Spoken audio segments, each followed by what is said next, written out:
Well, hello again. Hi. We're back. And what we wanted to share with you today was a little exercise that we did with some of our clients the other day and liked the outcome. So we're going to try sharing it on the blog. And what it's all about is um, when people come to us, what they're looking for is usually to deal with a problem. And that problem is keeping them from that sense of well-being, that sense of peace inside.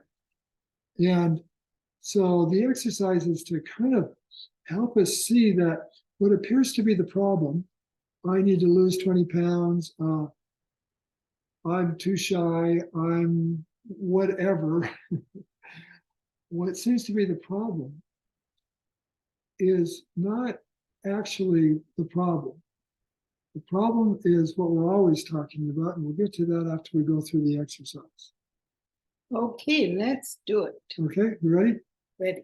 So what we want you to do is just take a moment and just think of a time when you felt at peace inside. Any time in your life. Think of a time when you just felt that the world was right, life was right, that had that contented feeling inside. Just lots of times like to close my mind. Good luck. Close my eyes and just reflect and find that a time when I was really at peace with life in the world.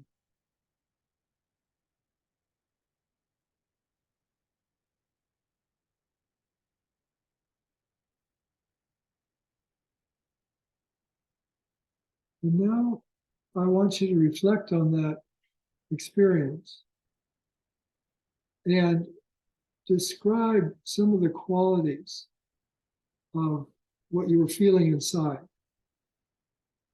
Lots of times people will say things like presence or peace or confidence. For you, when you had that experience of peace inside, how would you describe the qualities that were enlivened?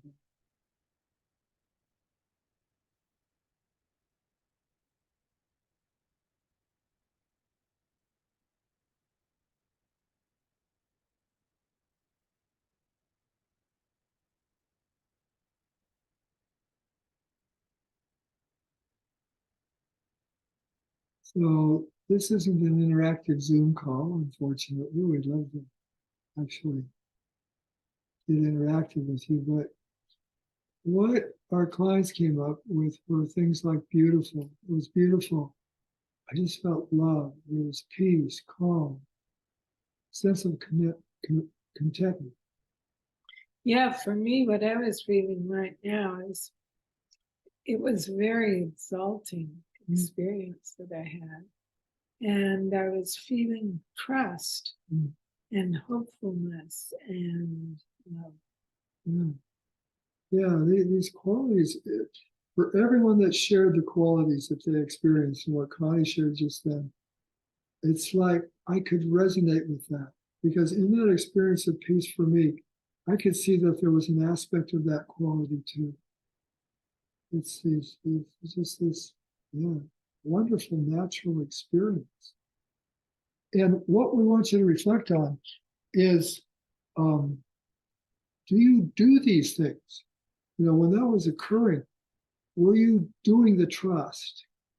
Were you doing something to make that happen? Well, the way I would say it is, where do these qualities come from that we feel? Where did they originate? Yeah. What do you think? Well, for me, they just come. Yeah. That's nothing I do. It's just an experience that I have. Yeah, they basically just show up. Mm-hmm. It doesn't take a technique. Connie and I, we were self-development workshop kings and queens. We were doing everything we could. And we'd so often learn techniques, you know, to help us find a greater sense of confidence or self-assurance or assertiveness or whatever. And those techniques could kind of shift things for a little while, but they never really anchored me in a sense of confidence or self-assuredness or whatever. And what's interesting about this exercise, I think, is that we begin to see that those qualities are there and they just show up in certain situations. So, what is it that we can learn from this little exercise that draws on our past experience of when we experienced peace inside? And what it seems to me is that what stands in the way of experiencing those qualities is a lot of busy thinking. When I'm having thoughts, particularly any kind of negative self-talk, like I'm not enough in some way. This is what a lot of clients share with us too. You know, I need to lose 40 pounds. Oh yeah, okay. So at the end of 40 pounds, that's going to bring peace. I mean, the mind has us thinking that it has to do with our circumstances. But what I've been seeing more and more, and I think is kind of the point of the exercise, is that these qualities are always there, except for my thinking. It like creates this log jam, so I can't get to it. Yeah, these qualities that we feel so quickly when we reflect back on that peaceful time, they're who we are. They're always there. They're always available. It's just we distract ourselves from them with a busy mind. You know, we give our attention to the worry and concern of what's showing up in life. What's interesting is one of the thoughts that I had about when I was at peace inside is when I met Connie and fell in love. and it was the most incredible thing. Now, when we first met, I had a business and it was doing okay, but you know, I wanted it to do better. And so I was always looking for what can I do about the business? What can I do about my car? What can I do about my finances? What can I do about? And it wasn't a big deal because I had a pretty good life and I was happy with it, but you know, I was looking for more. And I meet Connie and I fall in love, and none of those things change, except they aren't the concern they were before I met her. What changed was where I was putting my attention. The business, the cars, the finances, whatever it was that I was, you know, wanting to be different so I could be a little happier, they didn't really have to change.